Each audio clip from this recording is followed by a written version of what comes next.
अस्सलाम वालेकुम नाज़रीन। प्रोग्राम आज मुबारक के साथ पाकिस्तान की ताज़ा सूरत हाल पे बातचीत चलेगी। आज फिर कल मैंने आपको बताया था कि इमरान खान ने जो पार्लियामेंट में इस्तीफ़े जमा करवाए उनका फ़ायदा ये लोग उठाएंगे और अब पाँच पाँच सीटों पे इलेक्शन होगा और फिर अगर पीटीआई ने उसमें हिस्सा ना लिया तो ज़ाहिर है इनको जनाब फिर मुकम्मल तौर पर जो पार्लियामेंट है उसमें अक्सरियत आ जाएगी इनकी और फिर ये सदर को भी तब्दील करेंगे। जब सदर पाकिस्तान तब्दील हो जाएगा तो जनाब यहाँ पे ये फिर क्या करेंगे कि जो भी मुकदमात हैं जो कुछ भी है वो अपना क्लीन करेंगे। सदर के ज़रिए अदालतों से सज़ा हो भी जाती है तो सदर माफ़ कर देगा और उसके बाद ये दोबारा पाकिस्तान पे हुकूमत करें या ना करें वो बात का मसला है। यहाँ पे इमरान खान की गलती थी, इसको चाहिए था वहाँ बैठ के भी मुकाबला करता और बाहर भी मुकाबला करता, दोनों तरफ मुकाबला करता, मगर समझ नहीं आई क्यों ये फैसला किया गया। एक तो ये है जो पार्लियामेंट में बैठ के आप मुकाबला कर सकते हैं वो ज़ाहिर है आपने वो राजा वो जो फैसलाबाद का जाहल इंसान है उसको आपने वहाँ अपोजिशन लीडर बनने का मौका दिया और वो जाहल की बातें सुन के मेरे यहाँ काफ़ी लोगों को हंसी भी आ रही है। लान तान तो उस पर काफ़ी देर से पड़ रही थी मगर इसमें मेरा ख्याल पीटीआई का भी कसूर है। अब होना ये चाहिए, करना ये चाहिए इमरान खान साहब आपको कि वो सीटों पे दोबारा खुद भी इलेक्शन लड़े।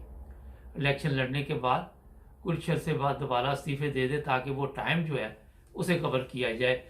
आप पार्लियामेंट में नहीं भी जाते तो और नई टीम लेके आए, वहाँ पे नए लड़के लेके आए, यंग लड़के, क्योंकि आप को जो वोट पड़ना है वो पीटीआई के नाम पे पड़ना है। तो जो वहाँ दूसरे लोग हैं जो पहले खड़े थे इलेक्शन में उसी सीटों पे उनको फिलहाल एक तरफ कर दे। काफ़ी उन्होंने खिदमत कर ली 3.5 साल, तो अभी से इस पे काम करना शुरू कर दें और ये ना हो कि उनकी औलाद आगे ले आए जो पहले थे। काबिल लोग वहाँ पे देखें और देखने के बाद उनको फिर जनाब आप मौका दें वहाँ पे इलेक्शन लड़ने का। एक तो मैं आपको ये मशवरा दूंगा। दूसरा ये है कि अजीब ड्रामा देखें, नैब उसमें तब्दीली की कर दी गई है और जिन लोगों के ऊपर केस है वही तब्दीली कर रहे हैं। कैसा ज़बरदस्त मुल्क है यार, दुनिया में ऐसा आपको मुल्क नहीं मिलेगा, ऐसी कंट्री आप ढूंढेंगे भी तो नहीं मिलेगी। और वहाँ पे जो लोग कवानीन चेंज कर रहे हैं वो क्यों कर रहे हैं कि हमारे केस ख़त्म हो जाए। केस ख़त्म कैसे होंगे वो अब आपको आहिस्ता आहिस्ता पता चल जाएगा। एक चीज़ सोशल मीडिया पे काफ़ी दिन से चल रही है, उसमें काफ़ी लोग बड़े तबसरे कर रहे हैं और मुझे हंसी भी आती है। कोई कहता जी उसके साथ मुआहदा हो गया, कोई कहता चीफ आर्मी स्टाफ ने ग्रीन सिग्नल दे दिया, इलेक्शन की तैयारी करो। कोई कहता है जनाब कि 2 जून को असम्बली ख़त्म हो जाएगी, कोई कुछ कह रहा है, कोई कुछ कह रहा है। मगर मैंने इस पर 2 प्रोग्राम पहले भी किए कि ये सब ड्रामेबाज है। कोई ऐसी चीज़ नहीं अभी तक इनके साथ हुई, वरना इमरान खान ये धरने का दोबारा मुतालबा ना करता। यहाँ से भी आपको समझ आनी चाहिए, किसी ने कोई ग्रीन सिग्नल नहीं दिया और ये लोग जाने वाले नहीं, मैं आपको बता दूँ, वो आराम से नहीं जाएंगे। हो सकता है कल को इनके अंदर कोई हिसाब आ जाए, आपस में चोरों के अंदर लड़ाई हो जाए, वो इस पे कि अब जो माल है उसे बांटना कैसे, मगर वहाँ भी ये लड़ेंगे नहीं क्योंकि इनके अपने अंदरूनी हालात ऐसे हैं मुकदमात की वजह से कि ये वहाँ पे अब लड़ेंगे इसलिए नहीं कि जो आता वो तो पकड़ो ना, वक़्त का में मुकाबला सख्त है। नाज़रीन एक और चीज़ आपको मैं बता देता हूँ कि फसाद के बगैर ये मुल्क में आज़ादी नज़र नहीं मुझे आ रही, क्योंकि एक तरफ इमरान खान है वो कहता है जी हमने आना है, दूसरी तरफ राना सनाउल्लैंड कंपनी कहते हैं जी हम आपको मारेंगे। और ये जो हालात है ये ख़तरनाक जो नताइज हैं इसके निकलेंगे। इसमें जो इस वक्त इमरान खान को फ़ायदा या थोड़ा सा उससे फ़ायदा उठा सकता वो है कि इसकी एक सूबे में गवर्नमेंट है। खुदा ना खास्ता उस सूबे में भी इसकी गवर्नमेंट ना होती तो फिर और तमाशा लग जाना था। फिर इन्होंने हो सकता है इमरान खान को गिरफ्तार कर लेते, हो सकता है पूरी क़यादत को गिरफ्तार कर लेते, इसी चीज़ के पैसे दिए कि अमेरिका ने जिस तरह बता रहे हैं कि पैसे दिए, तो फिर इसी चीज़ के पैसे दिए कि इनको निस्तो नबूद करना। अब क्या वो तरीके ढूंढ रहे हैं, इसमें इन्होंने अंदर क्या मीटिंगें चल रही हैं इनकी, और ये नहीं कि सिर्फ सियासी लीडर शामिल हैं, और भी लोग इसमें शामिल हैं। नाज़रीन, एक और मैं आपको चीज़ बता देता हूँ। कल इनका जलसा जो बहावलपुर में था, वो नाकाम हो गया। नाकामी की वजह वहाँ लोगों को बुलाया गया जो गवर्नमेंट अदारों में काम करते थे, मगर इनको एक अकल कर दो कि ये अकल नहीं है कि इस तरह जिस तरह आप जलसों में लोग लेके आते हैं, वो वक्ती तौर पे तो आपके जलसे में मजबूरी के तहत आ जाते हैं, लेकिन जब इलेक्शन होगा फिर मगर वहाँ भी ये काम डालेंगे। यहाँ वहाँ पे ये जनाब अपने क्रिंदे जो हैं गुल्लू बाट, उनकी ड्यूटी लगाएंगे कि इतने लोगों से आपने वोट लेने हैं, इतने लोगों से आपने वोट लेने हैं, इतने लोगों से आपने वोट लेने, और फिर ये इस तरह इलेक्शन जीतेंगे। वहाँ जहाँ पोलिंग होगी वहाँ पे भी जो भी लोग ऑफिसर होंगे उनको भी ब्लैकमेल करेंगे, उनको भी हर जगह पे ये बकायदा तौर पे कि पूरी माफिया जिससे मुल्क को घेरे में लिया हुआ है, इससे निकलना इतना आसान नहीं है। ये मैं आपको बता देता हूँ, सिर्फ अंदरूनी तौर पे ये माफिया नहीं, बैरूनी तौर पे भी लोग जो भी हैं इस टीम के जो मेंबर हैं वो यही चाहते हैं कि पाकिस्तान को बर्बाद कर दिया जाए किसी ना किसी तरह।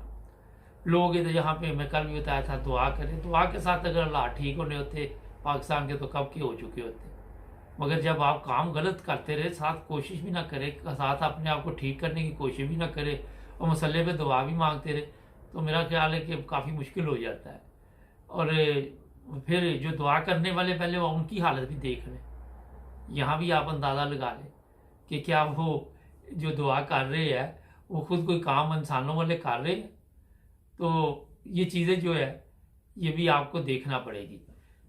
नाज़रीन, एक और चीज़ आपको मैं बता देता हूँ पाकिस्तान के, कि सड़कों पे गरीब जमात इस्लामी ने जनाब गुर्बत के ख़िलाफ़ जुलूस शुरू करने हैं, कोई फ़र्क नहीं इनसे पड़ता। आप जो मर्ज़ी करते रहे, जितने मर्ज़ी जलसे करें, जितने मर्ज़ी जुलूस निकालें, ये पूरा टोला जो आया हुआ है ये अवाम को महंगाई के चक्कर में डालने के लिए तो आया हुआ है कि इनकी जान महंगाई से ना छूटे। ये रोटी के चक्कर से सुबह निकले शाम तक रोटी के चक्कर में पड़े रहे, इनको होश नहीं आने देनी। जो 70 साल से मंसूबा इनका चल रहा है वही है आज भी।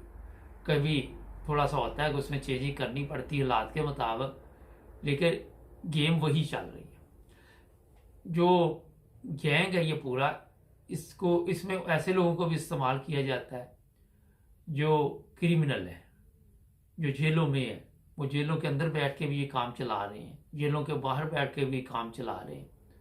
हर तरीका जो है जिससे अवाम को परेशान किया जाए वो इस वक्त चल रहा है।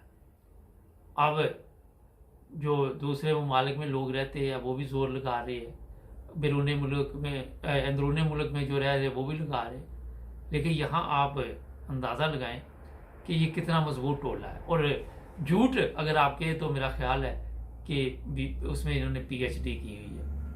आप सोच ही नहीं सकते, एक तरफ कहेंगे कि जनाब इनका धरना कामयाब नहीं रहा, दूसरी तरफ इन्होंने जो उस दिन हाल किया, आप यहाँ से अंदाज़ा लगा सकते हैं कि इनके नज़दीक इस वक्त कुछ भी हो जाए, जो सारी दुनिया गर्क हो जाए, ये नून लीग वाले और ये जो 12 पार्टियां हैं ये सब बचनी चाहिए, बाकी जो मर्जी हो जाए इनको कोई फ़र्क नहीं पड़ता।